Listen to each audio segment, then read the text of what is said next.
Hi, everybody. Welcome back to English 229 Gothic Literature. Where we are now is we've pretty much put some closure on our introductory classes about what is Gothic and what is horror. And now we're ready to begin with our first Gothic text, which happens to be Frankenstein. And I've included a link to that text if it turns out that you don't have a hard copy to that particular text. A little bit of background about Frankenstein, written by Mary Shelley.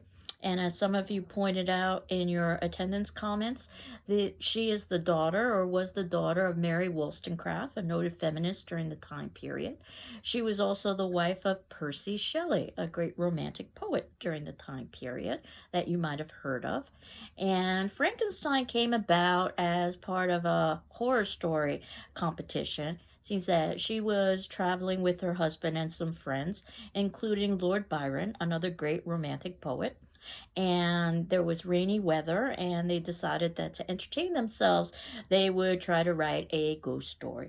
And Mary Shelley basically that evening, on the cusp of sleep, supposedly had the image of the very famous creation scene of the creature being created, and she used that to form her short story, which she showed to her husband, Percy, for editorial comment.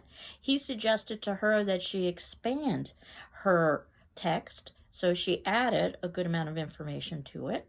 And there are lots of long passages that reference things like weather and setting in the natural world. And that would be very typical of the romantic poets at the time to talk about the outside environment. I know that some modern readers sometimes feel that that slows the text down, though I would suggest to you that not only was it a convention of the time, but it also has some significance from a thematic perspective, which we will talk about over the next few classes.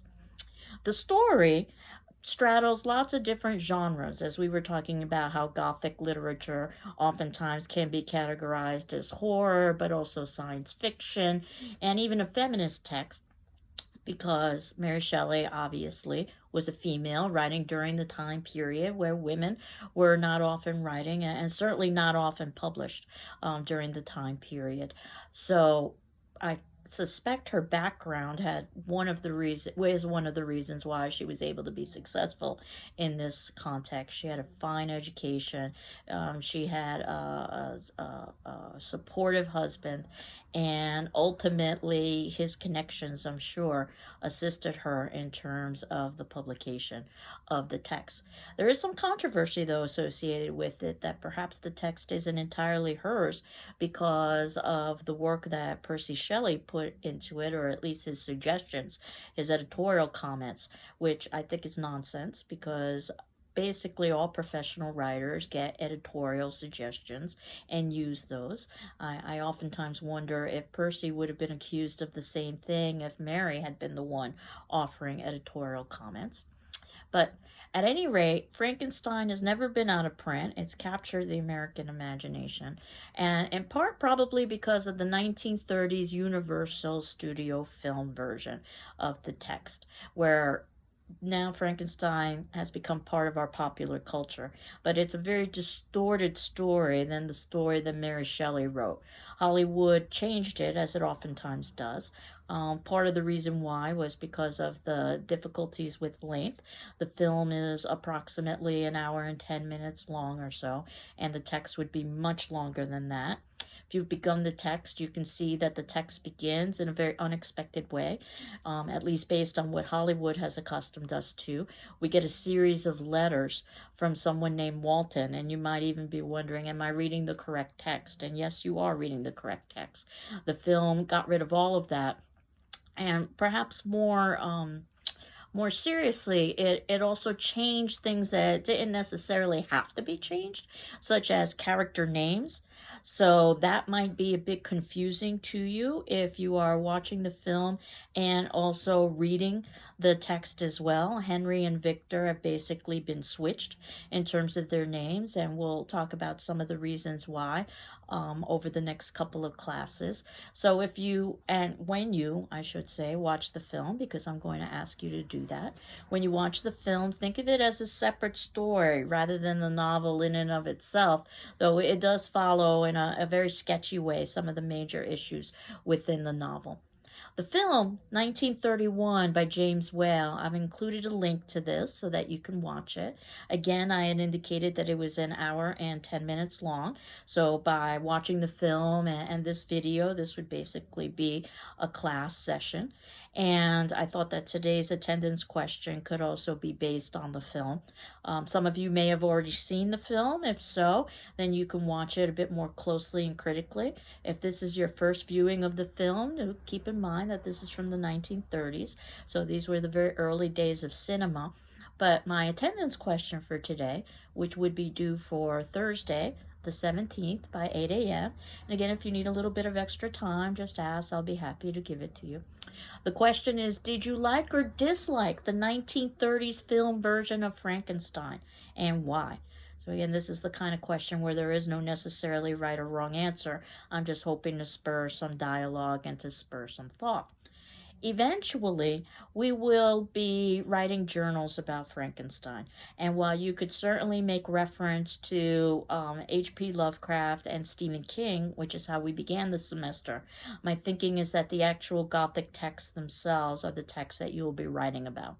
So the journals, and you can see this in the notes, are basically meant to be this informal written response, a place where you could add comments, a place where you could ask questions. Sometimes the questions are a lot more important than the answers. Places where you can make observations based on your own reading, based on the class discussion forums, based on the class videos, or some combination thereof. And I'm thinking about approximately a page or so of a response, but as long or as short as you'd like it to be. Certainly you could write a novel at this particular point, so that at the ending of the semester, what you should have are journal entries on all of the major Gothic texts that we've read over the course of the semester. And again, you can reference Stephen King or Lovecraft at any point in the semester, but our first text, as far as I'm concerned, is Frankenstein. And that first journal is going to be due on Monday, the 28th of September, because we will be spending several classes talking about Frankenstein. So today I wanted to start slowly. So in the event that you haven't made it through the novel yet, certainly you've got up until next Monday to try to get through as much of it as you can, and also watch the 1930s film that's become so integral in terms of our understanding of Frankenstein, at least as a popular culture icon. But I'm going to be spending several classes up until Monday the 28th talking about Frankenstein. So get through as much of it as you can, as quickly as you can. But the goal is to be done with it by the 28th, which is when you would be handing in a journal. Again, if you needed additional time, just ask me. I'd be happy to give that to you. And then after the 28th, we move to our next author, which happens to be Edgar Allan Poe and some of his short stories. So my hope is that while we in class are talking about a particular text, you're at home reading ahead the next text. And Edgar Allan Poe we won't spend as much time with as we did for Frankenstein, because we're just reading a selection of short stories rather than a novel. But then we'll move forward again to Dr. Jekyll and Mr. Hyde, and ultimately Dracula, and those are nice long novels, both of them. So the sooner you start reading, the better off you are. And Dracula just happens to coincide with Halloween, which is a nice happy coincidence. So we can talk more about the journals as the semester progresses. Keep in mind, I've also got optional chats, and I've got optional Zooms for our class, but you can always make an appointment with me too if you wanted to talk a little bit more about the journals. Think of it as, in some ways, your annotations, but rather than writing them in the text, you would be writing them on a separate sheet of paper, or in this case, what you would be doing them is typing them into a computer. And what I'm going to do is to ask that you send that journal to me via email, via PDF. One of the reasons why is because I'm working with a new grading program. So I'm trying to figure it all out. And I think this is the best way that this program will work. But if I find out something different, I'll let you know. But at this point, I'm asking for PDF for email for submission of things. So again, I am asking you to watch the 1930s film Frankenstein. Feel free to take notes and to reference this film in your journal entry as well. And the question ultimately is, did you like or dislike this particular film? I hope you enjoy it. I hope you're well. I'm well. And next class on Monday, we'll continue to talk about Frankenstein. Take care. Bye-bye.